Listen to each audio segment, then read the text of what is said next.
Hey guys, so let's talk about this pipe cutter from Huskey, and I believe Huskey is supposed to be the Home Depot in-house brand, I think. Don't quote me on that, I could be wrong about that.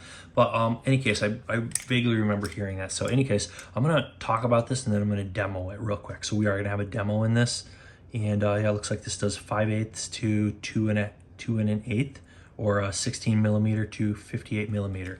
Now, if you do any kind of plumbing stuff or like repairing pipes under your sink or anything like that, this is super useful to have. So if you want to cut a pipe, this is useful. First time I ended up needing this, I've used it a few times for different things. First time I ended up needing this, I bought like this offset pipe for my sink, and it wouldn't quite fit. Because one of the pipes had broken, I had to replace it.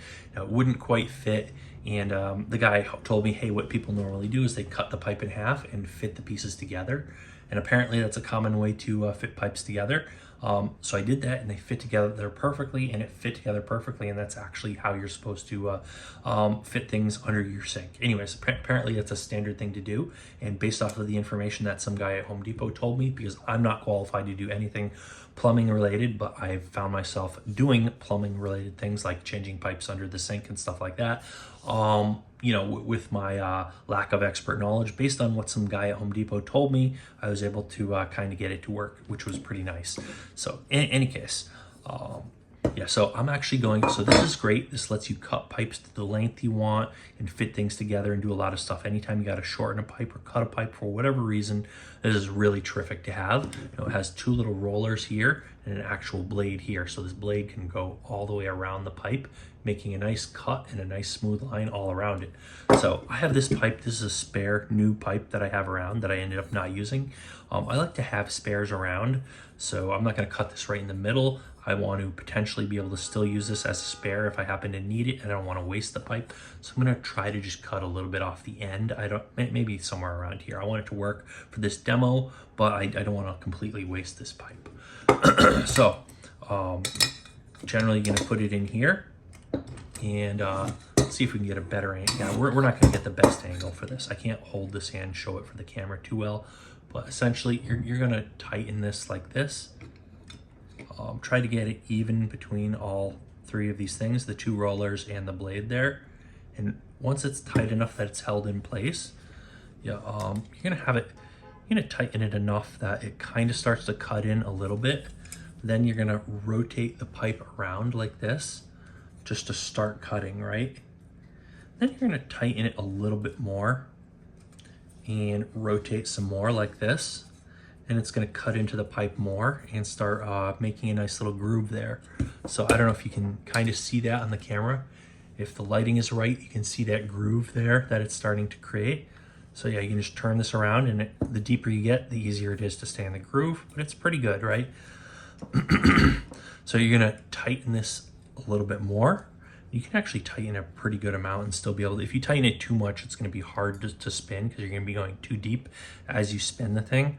So you don't want to tighten it too much at once. But yeah, there you go. Just keep spinning this. And yeah, it goes deeper and deeper. Notice it bends the pipe in a little bit. So it does bend, it pushes down and bends it a little bit while you're cutting. So I'm going to go ahead and turn this a bit more. And let's see here. This is tough because I have like a tripod that my camera's on over to the right side here. So this is kind of an awkward angle. And I turned it too much. All right, I don't want to tighten it that much. All right, so I tightened it a little bit too much. I'm getting trying to be a little bit too fast with it here. So bending it more than I would like it to, kind of getting out of shape. So you know, slower is probably better. Again, I am not like a plumber, and I'm not really qualified to do anything with pipes or plumbing, but when I need to, I can, and it solves some problems and probably save money and time and stuff like that. There you go. Nice little crack there. There we go. We have shortened this pipe. I have a nice little ring here, and there you go. Look at that. That's not too deformed. It didn't bend it in too much. It bends over a little bit, but overall, yeah, that's pretty good. Shorten the pipe. That is how you cut a pipe with a pipe cutter, right? So there you go. We have this nice middle pipe cut like that. So there you go. Hopefully you found this video interesting or useful. You know, if you've never done this before and don't know how to do it, maybe this is going to be useful to somebody out there. If not, maybe you just like watching this content. Hopefully this was interesting. Might want to give me a thumbs up for this video, but also leave a comment down below if you know something I don't know, any comments, questions, or anything else. Leave a comment down below, but also hit the subscribe button and hit the bell icon so you don't miss out on our other great videos. We do a lot of other great tool related content. We do power tools, we do hand tools, we do DIY stuff, we do demos, lots of great stuff you're not going to want to miss out on. So absolutely, you know, make sure you hit the subscribe button and the bell icon. And so that's about it for today. So as always, thanks for watching, and we'll see you guys on that next video.